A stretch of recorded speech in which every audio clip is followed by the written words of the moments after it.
Okay, this is interesting. It's a little sad, a little funny, but I'm actually going to share my screen on this one, Brent. So, I'm so looking at the article title right now, dude. Wow, this is hilarious. yeah. I mean, it's kind of like, ugh, what would you do? So, all right. So the article is this: the realtor and the love rival, bitter feud spills onto San Francisco streets. So, long story short, this real estate agent is suing someone for defamation because they printed flyers and put them on cars for some reason, and apparently it's like an ex love feud. So, here's some of the flyers. You can see a picture of the two of them um, flipping off the ex. Apparently, this guy is dating this girl now, and they've created this flyer, and essentially they put some negative stuff on it. Here it is. I'll let you read that. I'm not going to read it out loud, but looks like it's pretty interesting. So I guess what I'm curious about is like if someone came after your character as a real estate professional, how would you handle it? I mean, this realtor is getting publicity. Is all publicity good publicity, Brent? What do you think? Okay. Well, I have to read the article more in depth, but let's just for the sake of playing around with the idea, let's assume that this is just a crazy ex, right? That's a pretty crazy thing to do. Like flipping pictures of you flipping off and then smearing someone all over the place. So I'm going to assume that person is batshit crazy. Bleep that out. But I'm just going to assume that they're crazy. So when you ask, is any PR good PR? I think that a lot of people are going to see through how crazy that person is. And a lot of people are going to now know who this real estate agent's name is. They're going to know his name now. And here is a real estate titan that is pushing the limits on the status quo. And it took years and years of failing to get where I am today. You're like, whoa, or you actually get the most clarity. That was kind of one of those pivotal moments when I started building a business.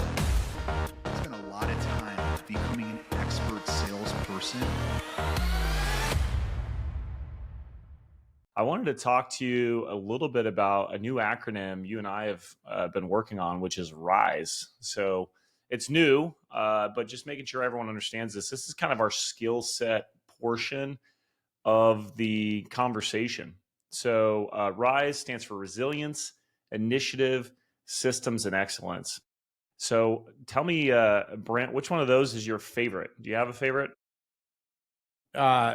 Yes. And the reason why it's my favorite is because foundationally, everything else spins off of this. Meaning, if this isn't well positioned and taken care of, then nothing else matters. And it's the very first letter, resilience, which to me is mindset, right? Is your bounce back power, your ability to push through hard times and not fall into scarcity, or if you do fall into scarcity, how to get yourself out of it. Interesting. So I love that you're bringing that up because that's honestly my favorite too.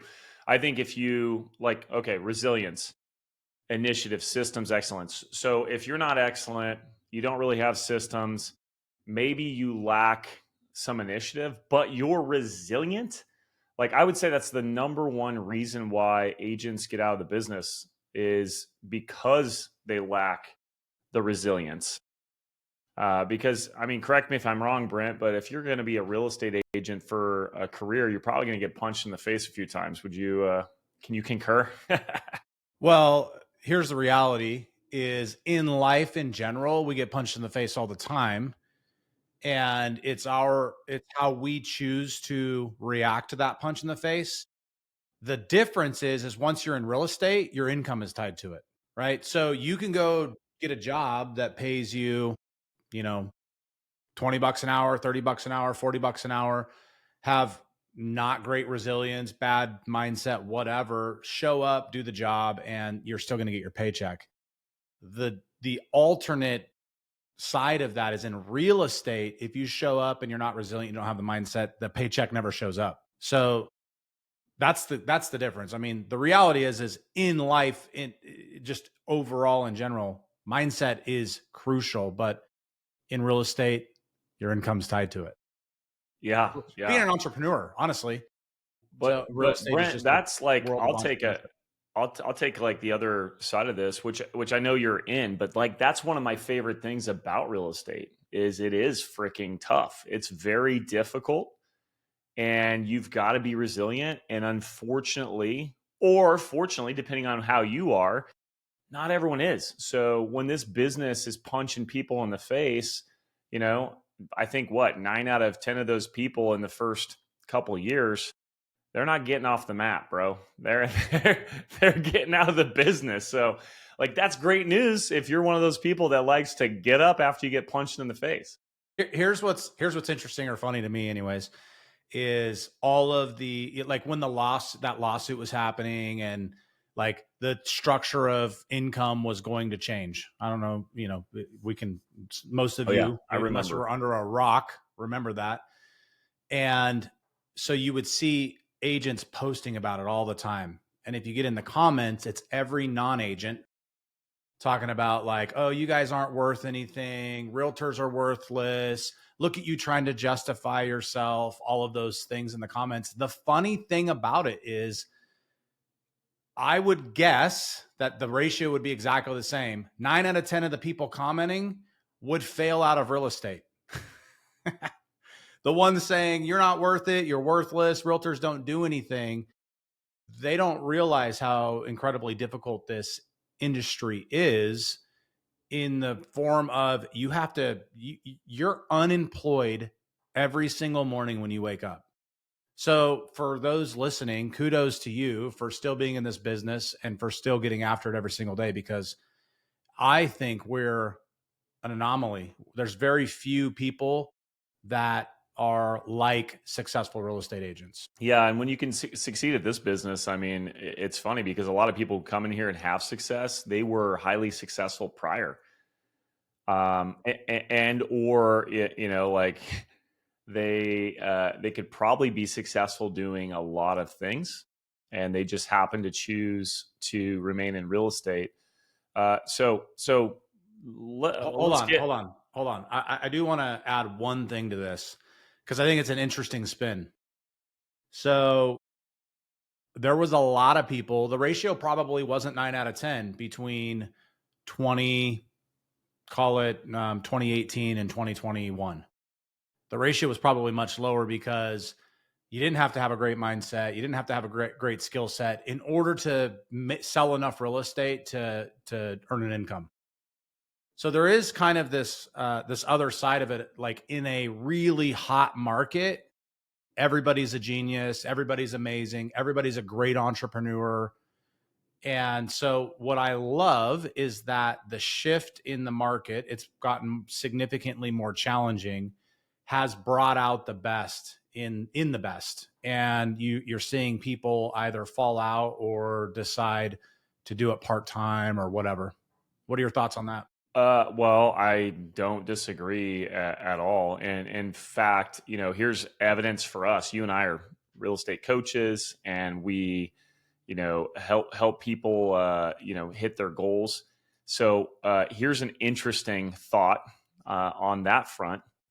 When we are coaching and providing classes in that market, 2018 through 2021, not very many people showed up for free stuff. Like, hey, we're putting this on just to give back. We saw issues like people dealing with multiple offers. They didn't know how to do it. We teach a multiple offer class. No one shows up. Why? Well, because, they are selling homes. So they're geniuses. And then the market shifts. And so now those people, like we can pack a house even on a webinar. We couldn't get 5 people show up on a webinar. 2 weeks ago, we had 70 people show up on a webinar. I know you've got a webinar coming up here in a couple weeks that, we're probably going to have 50 to 100 people show up. That would have been 5 to 10 max. So what's the difference? Well, I think when things are going well, oftentimes it's because of what I'm doing, Brent. And when things are going bad, it's not because of me. It's because of whatever, the market or my broker or whatever. So do you think that it's the top people that in a busy market are finding a different way to educate themselves because they're just too damn busy, so they're not showing up to those things? But when I guess when the shift happens, by the way, they're still all busy. A lot of them are still incredibly busy, but we're seeing more and more of those people show up. Is it a shift in the mindset of top producers and low producers because of the market? Do you think everybody falls prey to it? I guess that's the question is when a market's really good, is everybody falling prey to, it's me. It's because of me that I'm finding all of this success. Oh, wow. It's a good question. So I'm going to take you back through history lane just for a second. I feel like I maybe not look like it, but I feel like an old man when I explain this. This is my 20th year in real estate. November 1st will be 20 years. I go back to 2005. When I got into business, this is just kind of funny. The fax machine was ringing, Brent. Like, I don't know if anyone even is that knows a machine that spits out fax? FAX. Oh, fax. Yeah, I think it's short for facsimile transmission. So it was basically emailed documents, but without email. It was just like the printer would start printing something and it'd make a funny noise. And I literally remember, I'm like, what is that? And they're like, oh, it's a fax. And I'm like, what are we getting faxed? And they're like, oh, it's probably another offer. That was like week one of real estate for me in 2005. So it was crazy. It was a crazy market. And then, of course, we know the Great Recession came, hammered us. We would have people show up. There was something called, after the Great Recession, there was something called agent to agent in our valley. At the time, I think we only had 1,800 agents, Brent. Right now, we have like 8,000. We'd have 300 people show up to this event. This is 2009, 10, 11. Well, in 2012, we have 50 people show up, and half of them were like lenders and inspectors and stuff. So no one would come. Why? Because the market started getting better. So I do think, as the market ebbs and flows, people's busy ebbs and flows. And, it's shifting gears a little bit, but it's on the same exact vein. You either are committed to growing every day or you're not. You seek growth when you have problems. But when problems aren't there, you just think you're the man or the woman, right? And so you're like, la-da-dee, la-da-da, I already know everything. Your ego is like, I already know how to do this. Oh, I've heard Brent. I listened to that podcast one time, so I'm good, right? And this happens in lead generation too, where it's like I know I have to lead gen from 9 a.m. to 11, but a client calls and says, "Hey, can you show me this home tomorrow at 10 a.m.?" Now, this is a gut check. If you're listening to this in a realtor, you're like, "Yeah, of course I can." Well, okay. What if you said, "Hey, I actually have an appointment. Can we look at it at noon?" 9 times out of 10, that client's going to be like, "Oh yeah, no problem." But 9 out of 10 realtors, Brent, they're going to say, "I'll see you at 10." Yeah, absolutely. And then 3 months down the road, their business drops because they're running their business that way. They get, they lead generate, they get busy, they start having clients want to transact. So the clients then take over the agent's schedule and dictate what happens on the agent's schedule because the agent doesn't have control. 3 months later, their business drops. Then they start lead generating again. 100%. Yeah. Yeah. And this is that cycle, that up and down cycle that we see realtors go through. And I'm sure all business owners to some extent go through this, where it's like, you're working on the business and then all of a sudden you get business. Now you're working in the business, in it. And then you're like, crap, I have no business. I need to work on it again. Yeah. Roller coaster. Gary Keller says this, and I 100% agree. Regardless of the business you're in, if you're an entrepreneur, your number one job is lead generation. And it's because lead generation is where the rubber meets the road. It's where the actual income happens. So I'm always perplexed that when the result happens from the lead generation, we turn the money printer off. Just step back and think about that metaphor for a second. You have the ability to turn on a machine that prints money. And for whatever reason, people decide to turn the machine off. What would you, if you had a money printing machine, Chase, would you ever turn the machine off? If it could run 7 days a week. I kind of feel like this is an IQ test and I want to pass. So I'm going to keep it on. That's what I'm choosing. I'm going to keep it on. But agents have that choice every single day. Am I going to turn the money printing switch off, or am I going to leave it on? And so many times when we're coaching with agents, mentoring agents, or just in a group teaching agents, you hear the inconsistency in their lead generation, which is the money printing machine side of their business. In other words, they're choosing to turn it off on a regular basis. It just blows my mind. Yeah. Well, Brent, the real estate agents who are crushing it have figured out that getting business is just as important as handling business, or more important. Yeah. Depends on how you want to angle it, but it's equally as important, if not more important. And honestly, we could probably talk about this for the next 30 minutes. And there's some news, man. Yeah, I want to transition into some headlines here. What do you got for us, dude? All right. So delistings jump 47% as sellers pull listings. And that's from Realtor.com and the New York Post. So why do you think people are taking their homes off the market, Brent? Okay. So there's probably a multitude of reasons. And if you went down the vein of all of those reasons, I would venture to say that there's probably one common denominator inside of most of those. And, if you're listening to this, this is not talking smack about you. This is not the goal. Right? That's the other realtors. It's not you. It's the other realtors. Like, if this feels like a 2x4 to the face, yeah. I'm sorry. It's not. Hey, guess what? It's you. It's you. But the common denominator, in my opinion, for sellers removing their listings is realtors are uneducated and not applying the proper skill set for today's market. Period. The end. Oof. Because if a majority of real estate agents were changing their skill set based on the information they're gathering for today's market, that number would be drastically smaller. What do I mean by that, Chase? When you hear that, what are you thinking?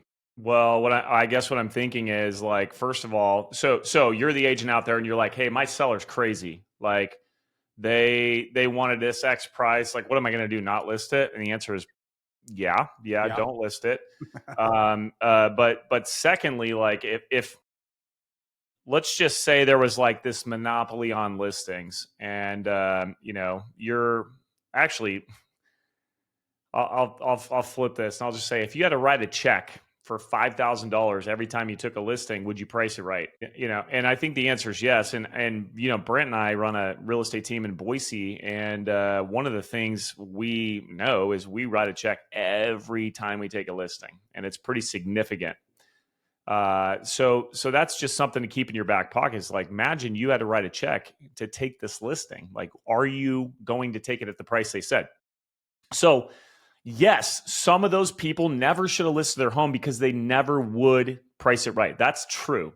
Let's just say of the 47% that got delisted, let's just take that percentage. Let's just say like a quarter of them never were going to get reasonable, ever. And then I think you have another quarter of them where agents simply don't know what they're doing. They just don't know. And I know this, Brent, because when I call expired listings, I'll ask them like, hey, how'd you come up with the price? What do you think they say, Brent? Well, I can just tell you from experience, what people say is, I got it from Zillow, or I got it from Realtor.com, or the agent told me. Or I saw what the house told. Well, here's what I'm like. Here's what I'm hearing when I hear that. The house down the street sold for X. I saw it on Zillow. I saw it on Realtor.com, or the realtor told me. In all of those scenarios, the realtor okayed the price. 100%. Yeah. And there is a specific amount where the realtor's like, yeah, we can get X. And then their ego is so sold on X, they won't even ask the client for a price reduction. Yeah. Because they think they messed up. So go back to skill. Are they giving themselves the opportunity to not be an expert? I've been doing this 20 years. I've sold over 3,500 homes, Brent. I walk into a listing. You know what I say? I'm like, I have no idea what it's going to sell for exactly. And any agent who comes in here and says that, get a check from them and have them write it to you for that amount right now. I wish that sellers could hear this conversation. The rawness and the realness of this conversation. Someone who's sold as many homes as you, or as many homes as I've sold, both of us would say, and by the way, other top agents that I know in this market that are top in the nation, same exact thing. I have no idea exactly what it's going to sell for.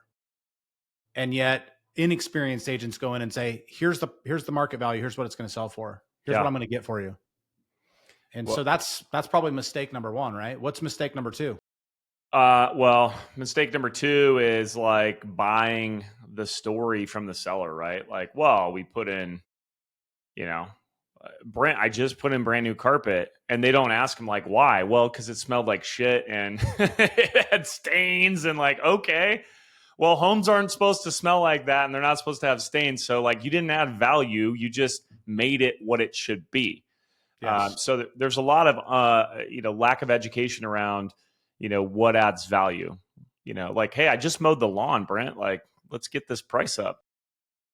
Okay. So, the mistake is that they let the client use non-valid justifications as to why it's worth more. They buy the story. How does somebody or an agent know if something adds value or doesn't add value?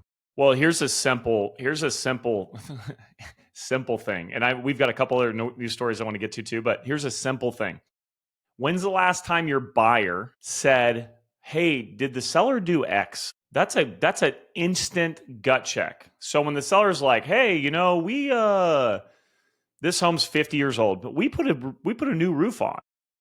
And then you talk to your buyer and you're like, hey, what do you want to offer? And the buyer's like, hey, find out, when did they put the roof on? I want to see if I want to add more money. Like, it doesn't exist. It doesn't exist. It's very nuanced what adds value. And this is like a skill thing. We could talk, no joke, we could talk for hours about. But if it's expected in the home, it's probably not going to add value. And you could figure that out by like, what's happening in the comps.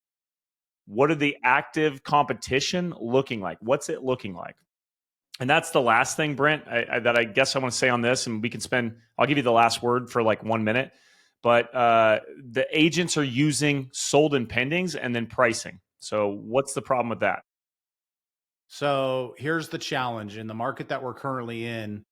It's your active competition, because the inventory is climbing. It's your active competition that's going to dictate what you sell for, not the history, not the past. And unfortunately, if you look at the 47% of people delisted, unfortunately, a majority of those agents probably used historical data in order to price the home, because that's what we've been used to. So they haven't altered their skill set for the current market. The current market says, what I need to do is I need to look at active inventory.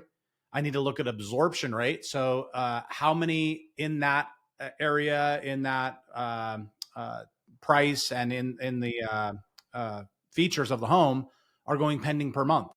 So it's like, all right, there's 10 active and 3 went pending in the last 30 days. Well, there's a 30% absorption rate. What does that tell you, Chase? If there's a 30% absorption rate and homes are sitting on the market, where do you need to price your home? I mean, at the very worst case scenario, in the top 30%. Like, I'd like to be number one, to be honest with you, but in the top 30%, otherwise you're probably not going to sell. Yeah. And here's the way you present that is like, hey, do you want to sell in the next 30 days? And the seller says, yes. Okay, perfect. So do you want to be one of the 7 that don't sell, or one of the 3 that do? I love it.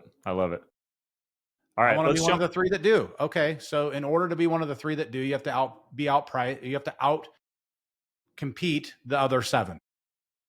Yeah, and I think the caveat is like ask them questions like Brent's doing, like recognize what he's doing. He's asking questions, causing them to self-discover.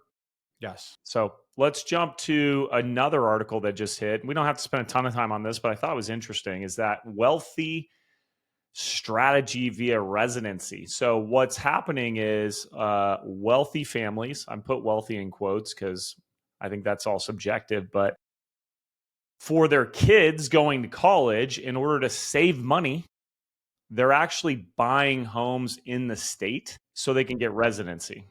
So, what do you think about that? Okay.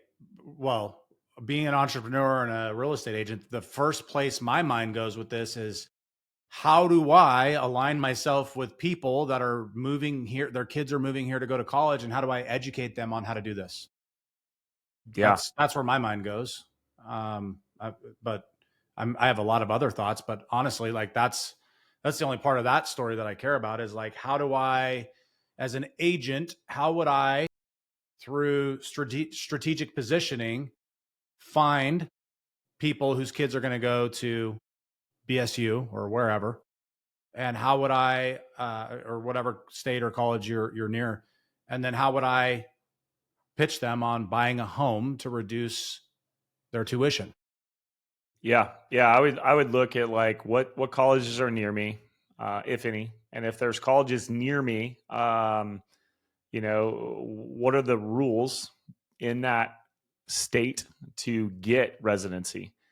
And simple, easy thing. And you're actually going to thank me for this later. If you're not using GPTs, if you're not using AI, ChatGPT, Claude, what's the X one? Why can't I? Grok. There you go. If you're not using these things, just go to it right now and just be like, hey, I live in blank and the college by me is blank. What would have to happen for someone to get in-state tuition? How do they get residency? There's different rules in different states. This is very simple. Just ask, like, what would it be? Then I would be like, okay, how can I get in front of some of these students or the people that are coming to the area? And I think there's a number of ways you could do that. But I mean, gosh, even just going to the campus and figuring out who lives there. Like who's renting in the area. You could talk to property managers. I think there's a number of ways you could probably drum up some business from that, but recognizing what it is, you could create social media. Hey, did you know if you're moving to the X area and sending your kid here, you could actually save money on their college?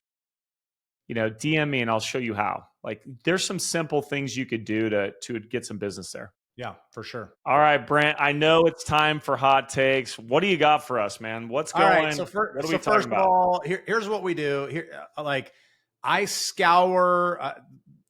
Don't hate me.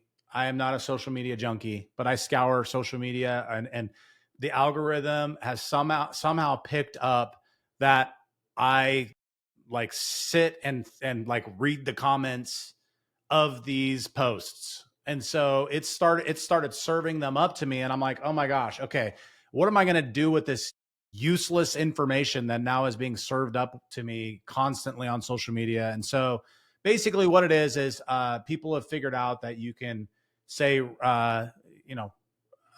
call them hot takes, a really bold statement. And then they follow it up with some context. So I figured it would be interesting for us to use the hot take.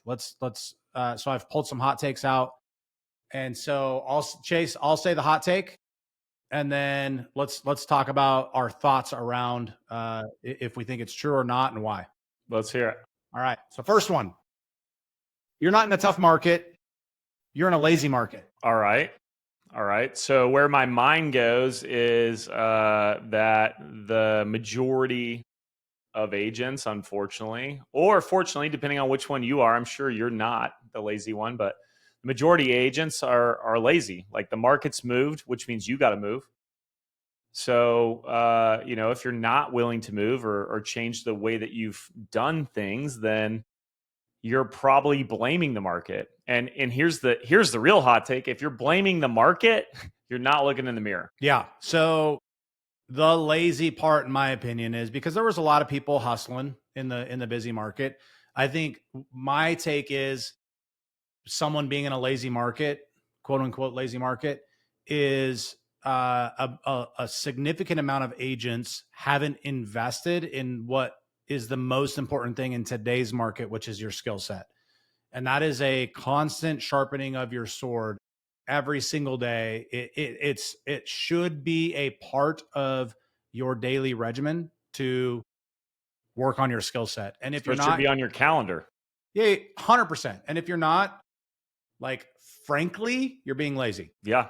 I don't disagree. And I guess the last word on this one is like, here's the problem. If you blame the market, what you're doing is giving the market control.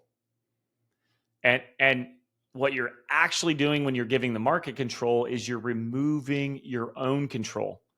Mm. And how can you fix something you can't control? Okay, I'm going to stop you right there because this next hot take actually, this tees up the next hot take perfectly. All right, let's hear Okay, it. so AI isn't taking your job; your inaction is. Oof. Okay, so here's my take on that.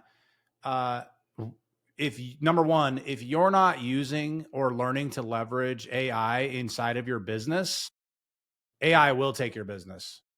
Like, we have a lot of AI technology in our business. We have, systems to follow up with new lead registrations and clients, and it's AI, it's robots. But if you're not leveraging it, then you're just going to get smoked and left in the dust. That's number one. But number two is, if let's just hypothetically say you choose to never leverage it.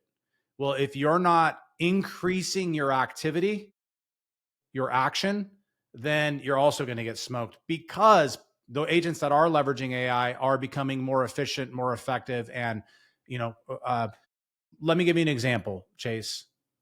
The AI that we use has a 55% answer rate for new leads. Human based, with multiple agents working leads, answer response rate, even better, with phone, text, and email, was in the 30% range, like between 30 and 40%. So why is AI getting 55% answer rate? Well, because it does what it says it's going to do. All And the there's time no without fail. emotion. There's no emotion. AI doesn't think like, oh, I've already called him 4 times. They must not like me. I'm not going to call him the 5th. AI just does it. This actually, this is interesting, Brent. I want to say something, and then I want to go into one of the reasons why you and I are launching a group coaching program. So here's what I can already hear. Like, I'm sitting here watching this. I'm a successful real estate agent, whatever. I'm busy, dude. I don't have time to go research AI and all this new technology. I don't even know if it's going to stick around. So, like, dude, what am I supposed to do? Yeah, I'm using ChatGPT or Grok or whatever, and it's helping me write listing remarks.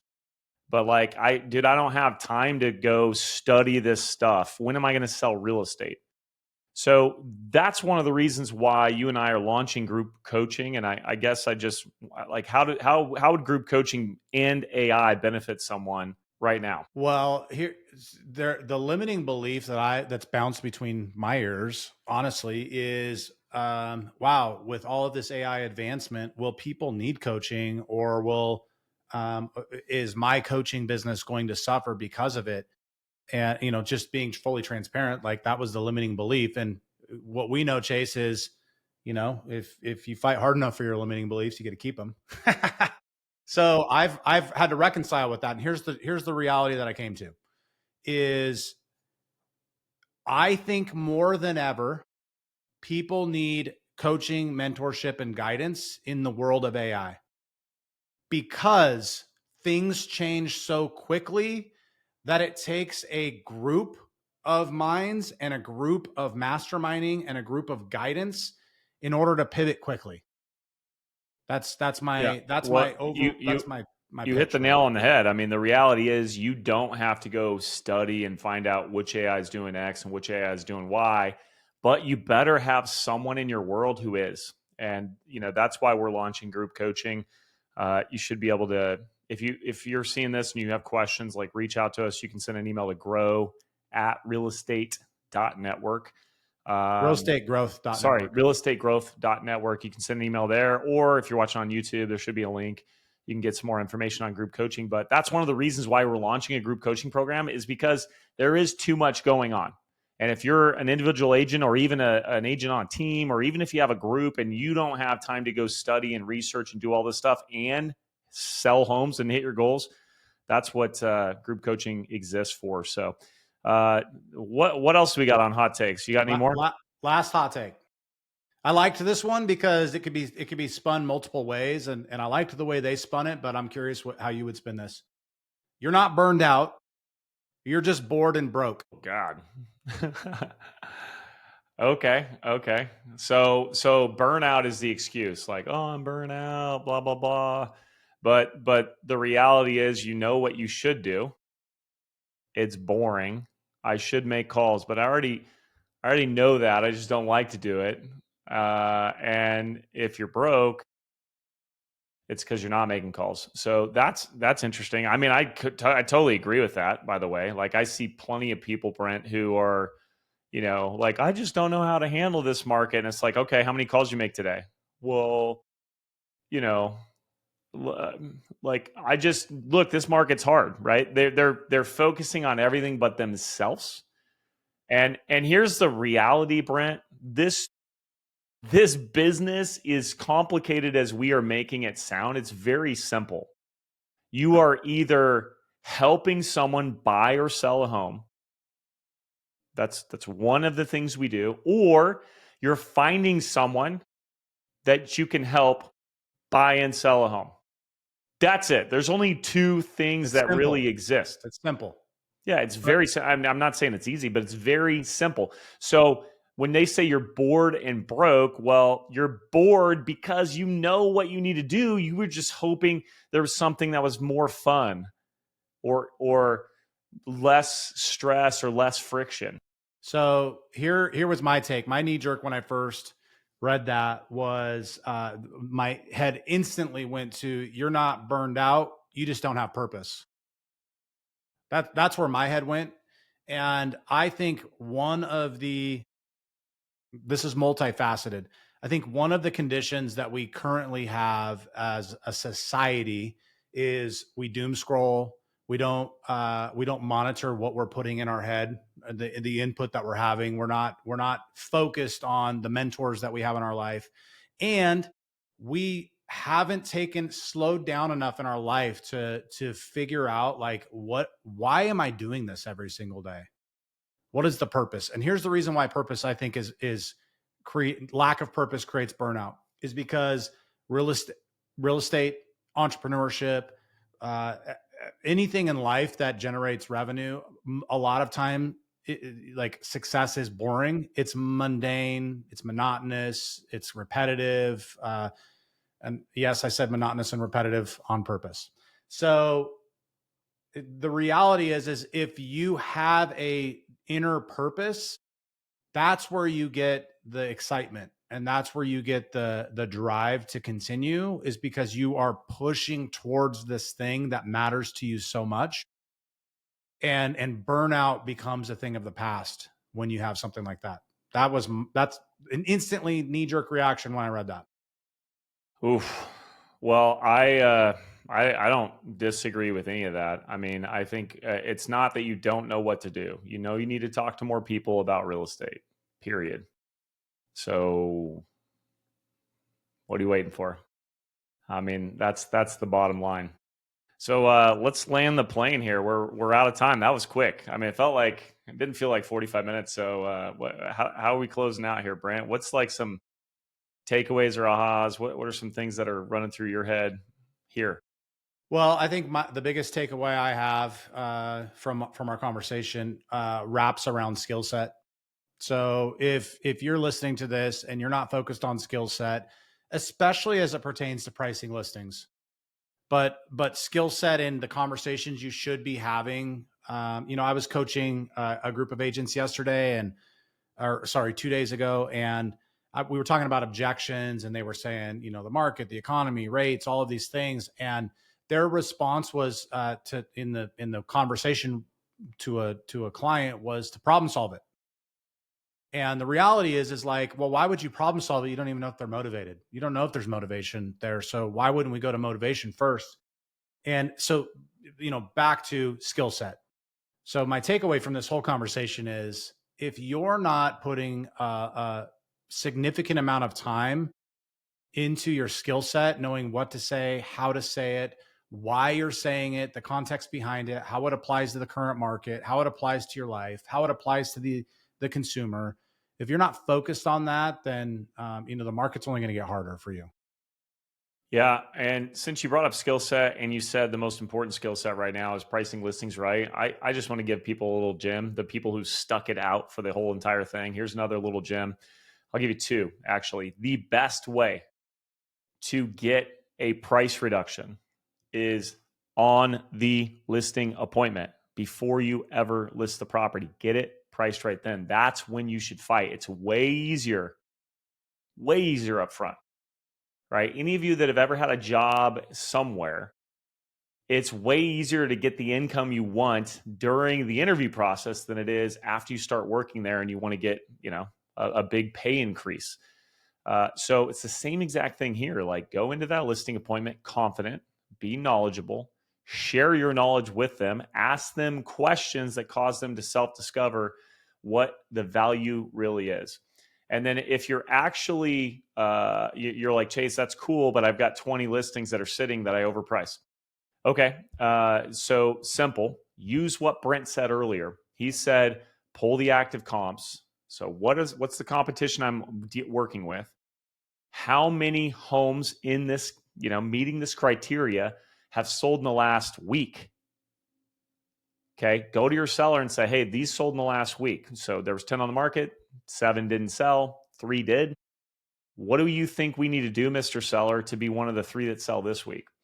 Such a great way to present this to your client. Yeah, it was great. So that, honestly, those are if for the people that stuck it out all 45 minutes, those 2 things right there, by far the most valuable thing of the entire podcast. So Chase, thank you for that, man. And you could be a mastermind at marketing if you just create a bitter love rivalry and then get free advertising. That's a good takeaway too. Maybe it was, maybe it wasn't. I'm honestly curious. Chase, do you want to post a bunch of pictures of me and flip me off somewhere? I think that would go over really well, and I think we'd get a lot of business. Well, we got to get more marketing out of it this time. All right.